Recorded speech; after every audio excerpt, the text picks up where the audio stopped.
Hi, folks. This is Don Meissner with the North Country Fishing Report. I got to share something with you. Again, so often I'll say yesterday, but it was yesterday I got a call from my buddy Rust Eddy. And Rust has been on so many of these radio spots with me. He will come in and he'll lend his take on what fishing means in his life and so forth. But Rust in the winter is a ski instructor, and he's a vital part of the teaching school of skiing to people from all over that come up to Titus Mountain. So every day in the winter, he's gone. He travels from where he lives in Canton up there every day, and we don't get to see each other much. He called me to see how everything was going. And I said, well, tell me how it's going with you. And Rust is one of the brightest people I've ever been around. It's one of the things that really makes our friendship rewarding in a way that sometimes you don't find with others. He's very introspective. He's thinking all the time. And he says, let me tell you something that I've been thinking about lately, and it's really bothering me. You can't help watching the news or taking in the news or reading the news and being affected by the tremendous changes that take place in our universe right now. The changes brought about by COVID, the changes brought about by climate changes and so forth. And he said to me, one thing that has been affecting me tremendously, and I want you to think about this. This was poignant. This was powerful.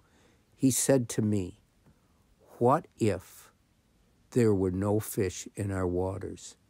Imagine our waters fishless. Now, to a lot of you listening, this might not mean an awful lot, or it might be just a passing thought. But it's a profoundly powerful thought for Rust, because this great resource that we are all traveling upon right now, we're traveling in this atmosphere of change, and our resource of water here has become so critical and so powerful in our lives. But part of what makes this resource so special is the things that live in that resource. And what if all these fish went somewhere? A week ago, I talked about the water chestnuts that have been spotted in our area and the threat that they pose, and how the water chestnuts render that area of water they're in fishless, totally. There are no fish underneath because there's no oxygen for them to breathe. And so Rust's take is something that really I've thought a lot about since he said it. Because look at all the species in the world right now that are disappearing, that are going extinct, and there's an awful lot of them. Well, what if those species were the very fish that make up such a big part of our life here in the North Country, and make up such a big part of why I'm on the radio talking to you? You know, just in the Adirondacks alone, the number of waters that contain our native fish. There aren't a lot of fish in this area that were really native as we go a century back or 2 or 3 centuries back.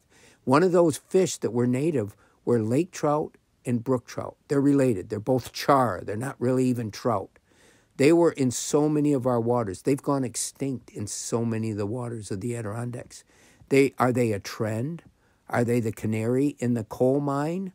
Are they something that we should pay attention to? Yes.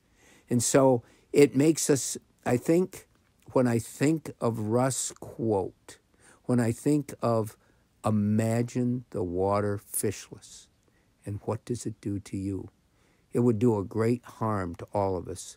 So let's keep hoping, let's keep striving, and let's keep trying to keep what we have as precious and as meaningful as it is in all our lives. Until next time, folks, this is Don Meissner with the North Country Fishing Report.